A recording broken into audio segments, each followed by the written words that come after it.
is not only our poetry reading, but it's April Fool's Day. And it's also the first day of Poetry Month, and that's official. It's a national month. I think I'll read a poem that may tell you something about how I became a writer. It's called About to Say. I was about to say, bent forward to say, was eager to say, inspired to say, compelled to say, tongues braying, no chance to say, words spraying this way, that way, would have said, could have said, on the tip of, the lip of, the very verge of saying, the urge fading. You gotta get your 2 cents in somehow. I've been debating whether to read the note about this poem first or last. I think I'll read it first. If you look up this word in the dictionary, it says something like this.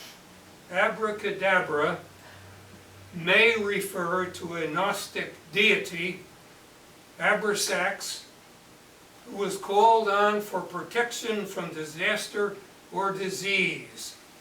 And you see, this is a very serious poem. Abra. Abra, the poet says, but doesn't complete the incantation as the magician does, who combines invocation with sleight of hand or indirection, the ear meant to obscure the hand's necessary business, mystifying to entertain.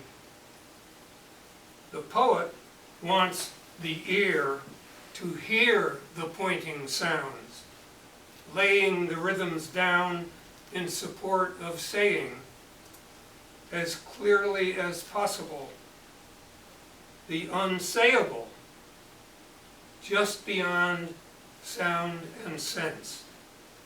Reach, the poet says, beyond what can be said. See, the poet says, the formless forming. Feel, the poet says, what the weightless weighs. Leap, the poet says, into the void that saves. I'm going to read a couple of poems about my childhood. This is one of the great subjects. This is called Double Seeing. The movie theaters of my youth were old opera houses with gilded cherubs and high ceilings, where bats would flit through the animated shaft of light, entering the story's plot, making it hard to follow love scenes and intrigues. Bats, not the screen vampires that scared us, real bats, hungering, nobody's pets.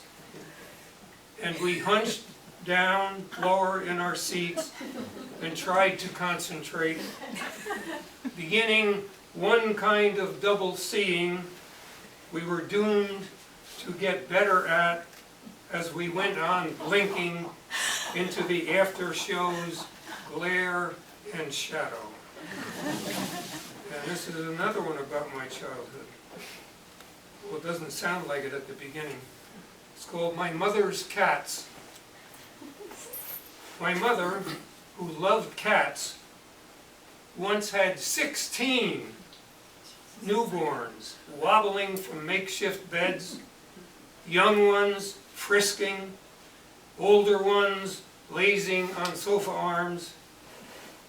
One learned quickly how to reach and turn the knob of the dining room door to come meowing for scraps.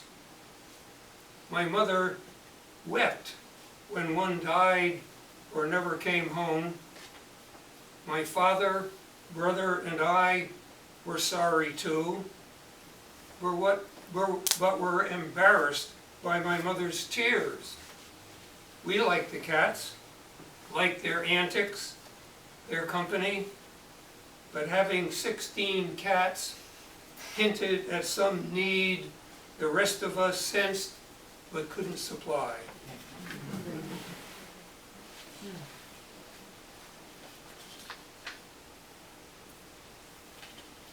We've heard a little bit about local birds. I debated all the time, I was sitting there whether to read this or not, but I figured, why not? You know you've heard all this before. It's called solitaries. The great blue heron, fishing, stands alone, watches with studied care. Just as deliberate, the great egret, blazing white, keeps to itself, steps slowly, eye cocked. But today, all morning, swift beaks poised to spear their prey, they fish the marsh together. At times, a wing spread apart, without displays.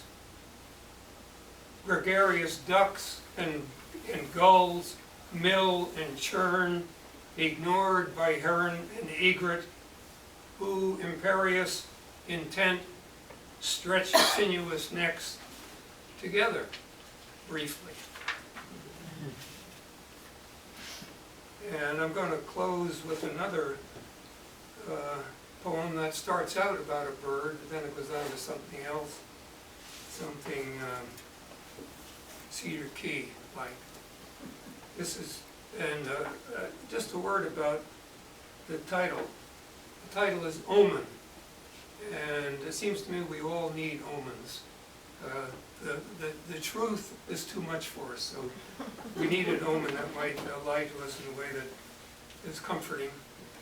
This is called Omen.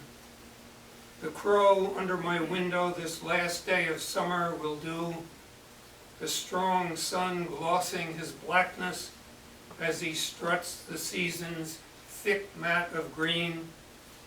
He's fated to survive, but how dark his sheen, how taunting his tongue. I would prefer to see instead thoroughly plated, delicately eared and snouted, the grounded armadillo, he too made to endure. Yes, I prefer to see him quietly rooting there, wearing his armor lightly, but the crow will do.